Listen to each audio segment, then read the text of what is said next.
Praise the Lord. ഒരു ദിവസം കൂടി കർത്താവിൻ്റെ തിരുവചനം പറയാൻ കഴിഞ്ഞതിൽ കർത്താവിനെ സ്തുതിക്കുന്നു, മഹത്വപ്പെടുത്തുന്നു. ഇന്നോളം തന്ന എല്ലാ കൃപകൾക്കും ഈശോയോട് നന്ദി പറഞ്ഞുകൊണ്ട് ഇന്നത്തെ തിരുവചനം ആരംഭിക്കാം. ഇന്നത്തെ തിരുവചനം വിശുദ്ധ ലൂക്കോസിന്റെ സുവിശേഷം 15-ാം അധ്യായം 21-ാം തിരുവചനം.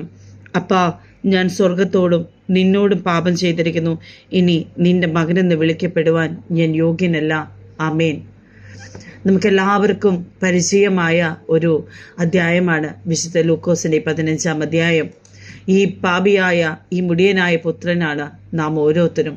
നാം പാപം ചെയ്ത് നമ്മുടെ അപ്പൻ്റെ അടുക്കിലേക്ക്, സ്വർഗത്തിലെ പിതാവിൻ്റെ അടുക്കിലേക്ക് ചെല്ലുമ്പോൾ അവിടുന്ന് നമ്മളെ തള്ളി മാറ്റുകയല്ല, പക്ഷേ നമ്മളെ കെട്ടിപ്പിടിച്ച് നമ്മളെ സ്വീകരിക്കുകയാണ് ചെയ്യുന്നത്. ഈ അപ്പൻ ചെയ്തതുപോലെ പൊന്മോതിരവും അതുപോലെ തന്നെ നല്ല കുപ്പായും കാലിന് ചെരുപ്പും ഒക്കെ തന്ന് നാം തിരിച്ചു വരുമ്പോൾ സ്വർഗത്തിലുണ്ടാവുന്ന സന്തോഷം പറഞ്ഞറിയിക്കാൻ പറ്റില്ല.